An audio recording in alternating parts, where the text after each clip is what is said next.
E além disso, eles dizem que a graça, por exemplo, ela é irresistível para quem foi eleito para ser salvo. Que o eleito não conseguirá rejeitar, porque é Deus quem arbitrariamente, compulsoriamente fará que aquela pessoa confesse Jesus como Senhor. Não tem como ela fugir, porque para ela, pensa o calvinista, para ela a graça de Deus é irresistível. Se tem uma coisa que a graça de Deus não é irresistível. Porque se a graça foi irresistível, já deixou de ser graça. Se a graça é uma coisa impositiva, é irresistível, não combina com o conceito da palavra graça. Alô, gente? Não tem sentido. Como é que a graça é irresistível? Se é graça, porque se é irresistível, deixa de ser graça. E há muitos textos que mostram a capacidade humana de rejeitar, anular, ultrajar a graça de Deus. Em 2 Coríntios 6:1, por exemplo, Paulo diz assim: nós, na qualidade de cooperadores com ele, também vos exortamos a que não recebais em vão a graça de Deus. Ou seja, a graça pode ser recebida em vão. A pessoa pode receber em vão. E é por isso que Paulo se dirige aos irmãos e os pede para não fazerem isso, porque são os homens quem determinarão como receberão a graça. Se fosse Deus que resolvesse, ele não pediria, não rogaria aos irmãos, ele oraria a Deus, falaria com Deus, Deus se acerta com o que ele vai fazer. Mas por que ele pede aos irmãos que não façam isso? Porque são os homens quem podem receber a graça em vão. Em Hebreus 10:29 está escrito: de quanto mais severo castigo julgais vós, será considerado digno aquele que calcou aos pés o Filho de Deus, profanou o sangue da aliança com o qual foi santificado e ultrajou o Espírito da graça. Está falando aqui de uma pessoa que foi salva, tá? Profanou o sangue da aliança com o qual foi santificado. Ele não está falando de qualquer um, ele está falando de uma pessoa que foi santificada pelo sangue da aliança. Mas mesmo assim, depois de salva, esta pessoa ultraja o Espírito da graça. Se não fosse possível, não estaria escrito. Em Gálatas 2:21, Paulo diz: eu não anulo a graça de Deus, porque algumas pessoas, pelas suas atitudes, poderiam anular a graça de Deus. Ele disse: eu não anulo a graça de Deus, pois se a justiça é mediante a lei, segue-se que Cristo morreu em vão.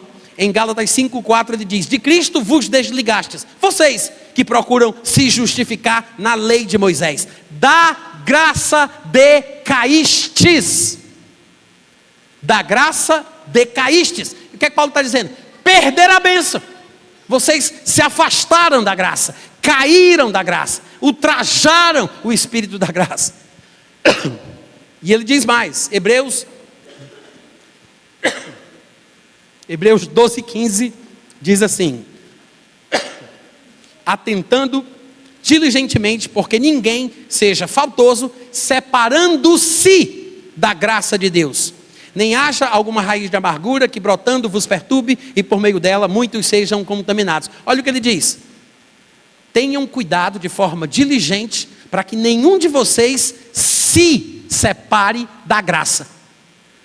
Deus concede a sua graça a todos, mas nem todos têm a atitude correta para com as bênçãos que vêm de Deus. A pessoa pode anular a graça, a pessoa pode ultrajar a graça, a pessoa pode cair da graça, a pessoa pode se afastar, se separar da graça de Deus. Ué, se pode tudo isso, por que não pode resistir? Alô? Não é? Se pode tudo isso, por que não pode resistir?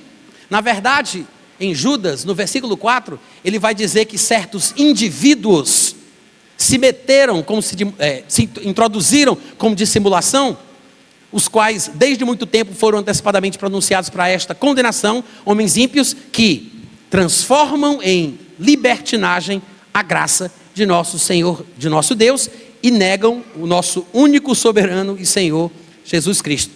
Ele está falando que crentes da sua época estavam pervertendo a graça, transformando a verdadeira graça de Deus em licenciosidade, libertinagem, como se eles pudessem ficar tranquilos e pecar sem condenação, porque não tem como mais perder a salvação, porque estamos na graça. Ou seja, transformam a graça em licenciosidade, em libertinagem. É claro que isso traz condenação a todos os que aceitam essa ideia.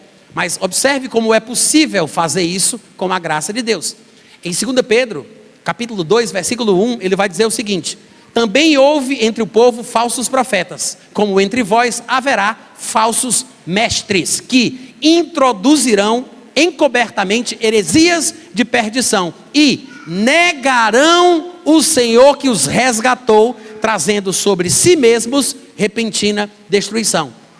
São mestres que introduzem heresias de perdição, que vão negar Jesus que os resgatou. Para quem diz, mas esse povo aí nunca foi salvo, não. Esse povo aí, ele estava na igreja, mas não era resgatado e redimido, não. O texto diz, eles negarão Jesus que os resgatou. Falsos mestres, blasfemadores, heréticos, trazendo heresias de perdição, negarão Jesus que os resgatou. Então não vem dizer para mim que não é possível rejeitar, blasfemar, ultrajar, profanar, resistir, calcar aos pés, negar a Cristo, apostatar da fé. Não vem dizer para mim que não é possível. É claro que é. Vocês estão me ouvindo, gente?